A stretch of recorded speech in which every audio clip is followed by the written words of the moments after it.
Outpost Rush is a PvP game mode where two teams of 20 battle over 3 outposts to earn points. The first team to 1,000 points wins. In this video, I'm going to explain all the main mechanics in the game so that you're not left wondering things such as, what is that massive demon and how do I get my own? And what the heck is a Baron? And why are my team's points frozen? Before I begin, I'd like to invite you to subscribe. Subscribing means that you'll stay up to date with all the latest news, tips, tricks and guides for New World. Now, if you don't want to subscribe, that's cool, and just hit that like button instead, and YouTube will recommend my videos to you when it thinks you'll find them interesting. Who can play Outpost Rush and how do you join a game? Anyone who's level 60 can play Outpost Rush. There's no gear score requirements to enter, nor are there any restrictions on your gear or weapons. Don't ever feel like your gear score is too low to compete against these 600 gear score giants, because even if you have garbage gear like me, you can still play, have fun, and even finish in the top 10. In order to join the game, you must visit your faction leader and select the Join Outpost Rush option. You'll have the option to join as a group or to join solo. You'll be placed in a matchmaking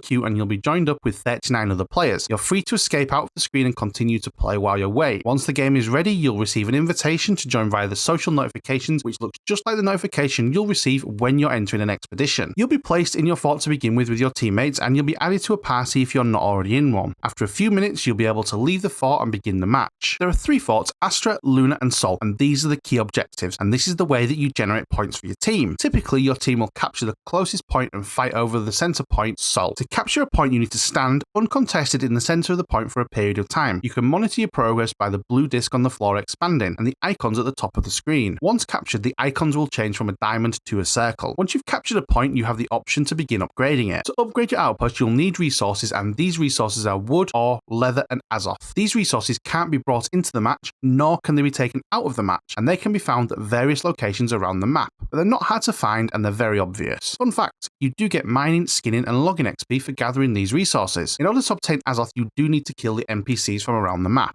You'll be able to build gates on the front and back of the outpost, protection ward to allow respawning, a burning oil vat to dump boiling oil in the front of the outpost gate, and a repeater turret with unlimited ammo. Each structure shows what resources you need. All structures can be destroyed by the enemy. You can also build a command post which will increase your damage and armor. Once captured, within the fort you'll find a shared storage shed to keep your resources safe during the match and allow others on your team to access these resources to upgrade, and an armory where you can buy various resources such as health and mana potions, food buffs and basic siege equipment. The food buffs available are damage versus PvP, damage versus PvE and increased movement speed. Food buffs don't stack, but you do get 5 per purchase. You can also buy the summoning stone for the lowest tier creature here, and I'll talk about summoning stones in a moment. You don't use your own coin to purchase, but instead use azoth as a currency that you've collected in the match. You'll find summoning circles around the map, and interacting with them will allow you to spawn one of 3 creatures, providing you have a summoning stone for that particular creature. These creatures will patrol the area close to the circle and will fight for you. I've mentioned the low tier summoning stone, and this is for a bear, and the other 2 have to be obtained within the map by performing certain tasks. To obtain the wraith stone, you need to defeat a creature known as Dug or Ugg, depending on which side of the map you spawn. And to obtain the brute stone, you need to deposit 500 azoth in the corrupted portal. The corrupted portal is not the same as in the open world and doesn't attack you, nor do you need to destroy it. This can also be a collective effort and doesn't need to be done at once. Summoning circles can be used multiple times, but there can only be 1 active summon per portal at a time. Baroness Hane, nicknamed Baron, is a ghost that spawns after 10 minutes into the game and then 10 minutes after being defeated. Once defeated, the defeating team will lock the opposition score from increasing for 3 minutes and earning a health buff for a short time. Both teams will fight to take the killing blow, and only one team can be victorious. It doesn't matter how many outposts are controlled at this point. If your score is locked, it will not increase a single point until the timer runs out. This mechanic can turn the tide of battle significantly. There will be times when you die in a match, and when you die, you'll drop all of your collected resources from the match.